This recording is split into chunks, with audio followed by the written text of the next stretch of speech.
Hi, Lee here, and I'm going to do a video called Classical Talk Number 2. It's going to be a talk about a symphony that I heard by Hovhaness. Now, Hovhaness was a composer who, from what I understand, he was born in New York. So he was American, but his style of composing, well, I forget exactly what his ethnic roots were. I'm thinking he might have been, well, I'm not exactly sure. I think maybe Armenian in some ways, but I'm not going to be exactly certain about it. But gypsy-ish is what you might call some of the vibes of his music. Now, he's the kind of guy who said in some sort of interview one time, I've written so many stuff that I had to add extensions to my house to keep it all because I had way too many stuff that I was writing. Well, hey, I can understand that. I understand the impulse to keep wanting to write over and over again, because after you write something, it's like, wow, I want to write something else now, because after I've written this, then let's see what the next thing will be. I don't know if that was his idea, but me talking as a person who writes a lot of stuff myself, I could understand if that's the case. Okay, his 17th symphony is Symphony for Metal Orchestra. Okay, that doesn't mean heavy metal rock music. So for those of you who think that I'm going to talk about some heavy metal writer, no. But metal orchestra, obviously, for people who know what classical type of stuff is, it would mean it consists of either all or mostly instruments made of metal, which means different flutes and gongs and percussive instruments and maybe string instruments made of metal or whatever the case may be. Now, I didn't look to see who the conductor was, so I'm not going to talk about the conductor. But I'm going to say it was it was about 20 minutes, and Hovhaness wrote maybe about 80 symphonies. The official number of his symphonies is 69, but they found a bunch more later in his workload of stuff that he had composed. And not all of his symphonies have been recorded. There's about maybe 20-ish or so that have not been recorded. I would love to see all of them recorded, all close to 90 of them, but if not all of those, at least the 20 or so in his 69 official symphonies. At least record those that have not been recorded.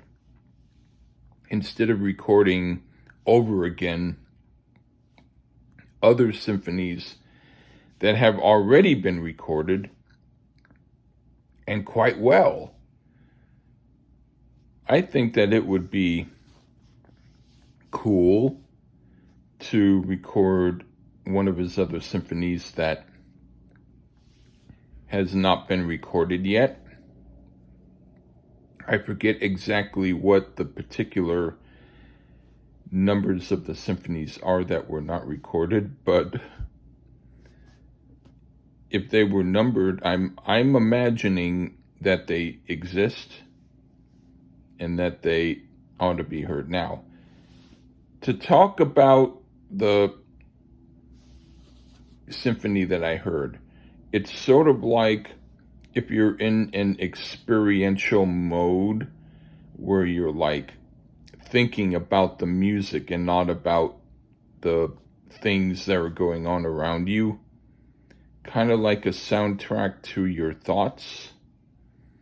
And it's pretty trippy in a really good way. It's like going somewhere that you haven't ever gone before and you don't recognize anything around you that's familiar, but it's all positive and interesting. That's sort of how it is, I think, intended to be, like an experience that you haven't got before, but once you have it, you realize how cool it is. Now, I've heard other types of stuff like this, so for me, it wasn't totally unexpected. But that doesn't mean that it wasn't great, because it was a great symphony. And it's only about 20 minutes long. For some people, that's the first side of a record album. So it shouldn't take you too long to hear it. All you have to do is sit still and forget about whether or not you need to scrub your teeth right at this moment. Instead, wait 20 minutes, or pick a time, maybe in the early morning, like 3 o'clock in the morning, where you don't have to automatically rush out of bed and scrub your teeth. Anyway, what I'm trying to say is, if you listen to Alan Hovhaness, his Symphony number 17, Symphony for Metal Instruments, or Metal Orchestra, Symphony for Metal Orchestra, I think that you would like it. That is, if you're someone who will like that kind of stuff. If not, then go listen to whatever stuff you ordinarily hear. But I am hoping that if you're at least watching this video, you'll know that I'm talking to people who might get it. Because it's got a lot of really interesting passages, a lot of like percussive elements and different things that have a melodic edge, but are percussive in a way. Like, if you have to use a rock,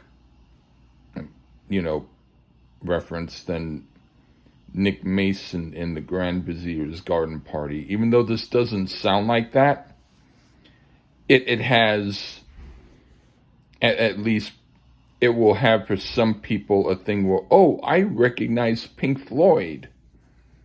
I don't think you should think that, but that's the closest that I can come for people who don't know a lot about classical music and are trying to associate to anything they can. That's the closest thing for them. But it's not exactly wrong, because it does have that same, Nick Mason's piece, The Grand Vizier's Garden Party, does have that kind of avant-garde classical edge to it. So it's somewhat apropos. But mostly, it's a very, what I would call, exotic element to it. The Alan Hovhaness number Symphony number 17, Symphony for Metal Orchestra. I think that it's the kind of thing where if you have 20 minutes or so before you go and do something and you want to elevate your sensibilities and listen to something that's a little bit better than maybe whatever you listen to ordinarily that you've heard way too much and are tired of, give it a shot. It's on YouTube. Just look up Alan Hovhaness, Symphony 17, Symphony for Metal Orchestra, and you'll find it. And group to it. Okay, this has been Classical Talk number 2. I will be doing other classical stuff also later. For those of you, the few who listen, take care. Okay, bye.